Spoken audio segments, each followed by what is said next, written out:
Welcome to Under Baobab Skies. There's a place where the world forgets sound, where wind moves like a slow breath through the ribs of the earth, and the sun hammers the skin until it becomes memory. That place is the Sahara, the great sea of sand. And long before borders and engines, men crossed it with nothing but faith, camels, and salt. One of those men was Idris of Tagaza. His story is not one of kings or conquerors, but of something far more profound: endurance. Idris was not born into wealth, nor into choice. In his hometown of Tagaza, there was only salt. It was in the food, in the trade, in the very air they breathed. The houses themselves were built from blocks of salt, and when the rare rains came, the homes would weep salty tears. His father had died in the mines. His lungs burned white from the corrosive dust. But Idris was different. He didn't dream of descending into the darkness of the mine. He dreamed of the road, of the long, shimmering caravans that vanished over the horizon toward the golden markets of Timbuktu. At 16, he finally joined one. His inheritance was meager: a tattered cloth for shade, a whispered prayer from his mother, and a single, heavy block of salt strapped to a camel that wasn't even his. As he tightened the ropes, his cracked hands already telling a story of hardship, he felt the pull of the unknown. This was his chance, not just to escape the mines, but to become part of the legend. The journey began at dawn, as the horizon bled a pale, hopeful gold. The caravan moved in a heavy silence, a line of shadows against the growing light. Each man led his camel, conserving breath, for the desert demanded it. The heat was a living thing, an oppressive weight that, by midday, pressed against their chests like an invisible hand. They walked in a strict, unwritten rhythm. 6 hours of walking, followed by rest. 6 hours of walking, then prayer, and in between, always, the silence.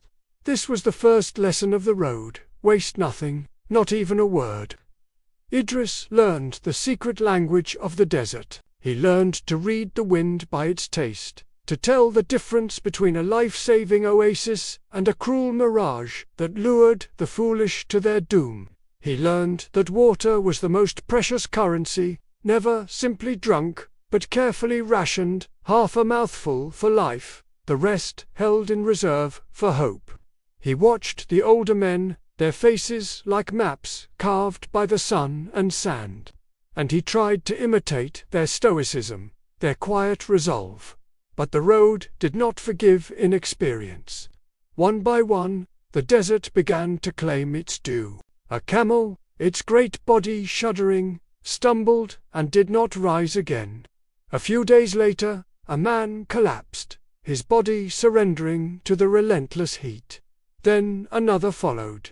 There were no grand funerals in the desert, only the shifting sand and a whispered prayer. Idris helped bury the first man with his own hands. The sand burned his skin, but he didn't flinch, his heart hardening with each scoop.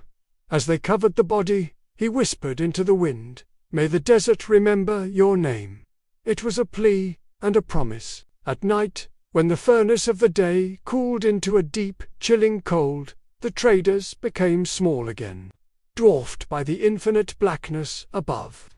The sky over the Sahara was a living map, the stars blazing with a brilliance no city could ever match. Each constellation had a name, and each name was a promise of direction, a guide for the lost. Idris would lie awake, his lips dry and cracked, staring into that celestial ocean. He thought of his mother back in Tagaza, of her hands sprinkling salt into their stew, never knowing the immense journey that salt had taken. He wondered if she could see the same stars, if her prayers reached him across the vast emptiness. One night, an elder trader named Hassan, his eyes holding the wisdom of 100 journeys, saw the turmoil in the young man's gaze.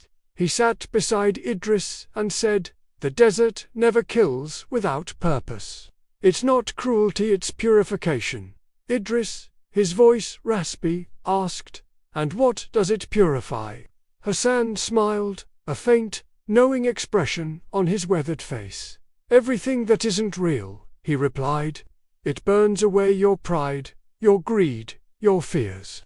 It leaves only what is essential." 3 weeks into their grueling trek, the caravan reached the Tanis-Ruft, a name that sent a shiver down the spine of even the most seasoned trader. It meant the land of thirst. Here, there were no dunes, no landmarks, no mercy.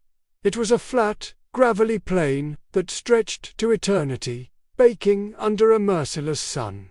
Their waterskins were dangerously low.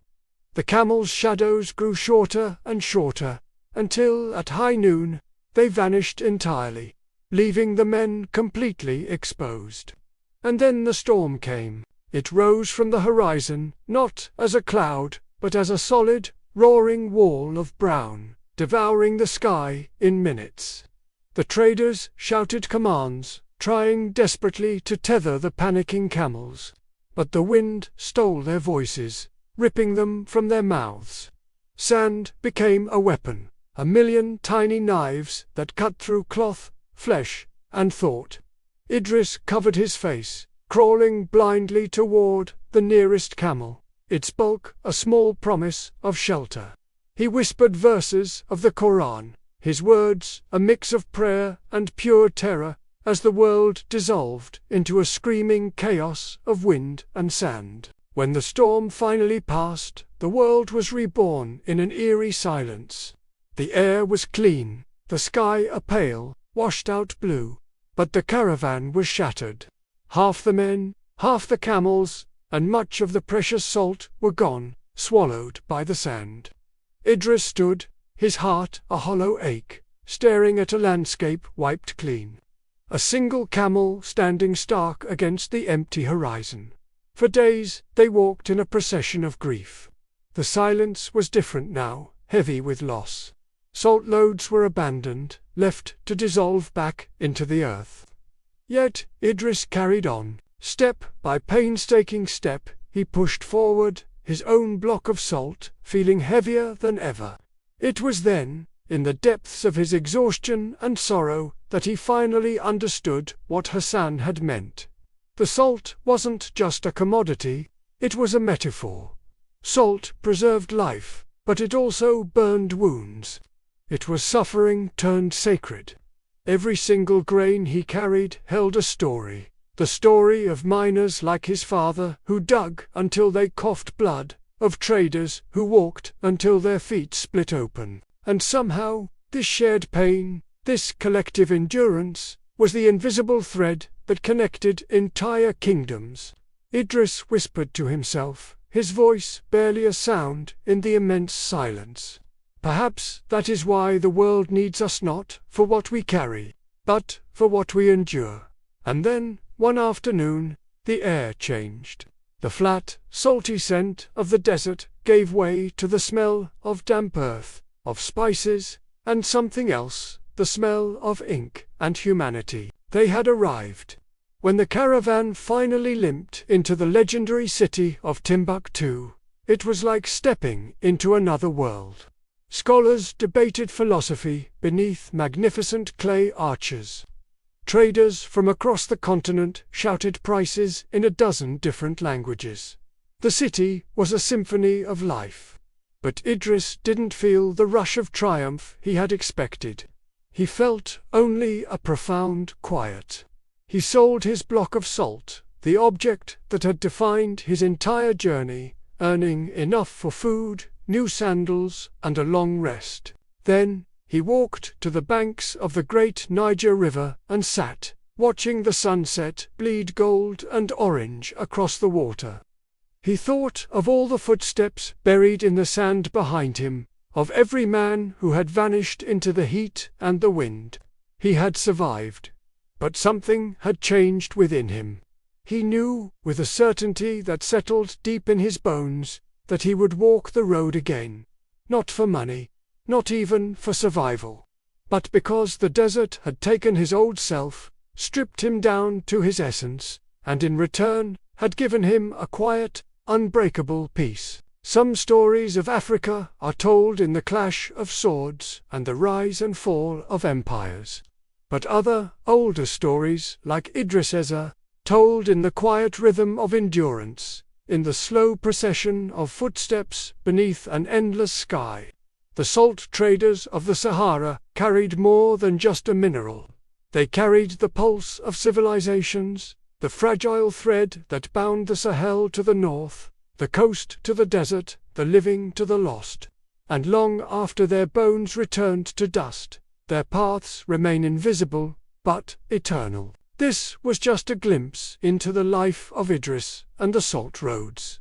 To experience the full, immersive journey, watch our complete documentary, The Brutal Life of a Trans-Saharan Salt Trader, right here on our channel.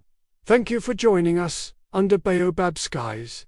Don't forget to like, subscribe, and hit the notification bell so you don't miss our next story.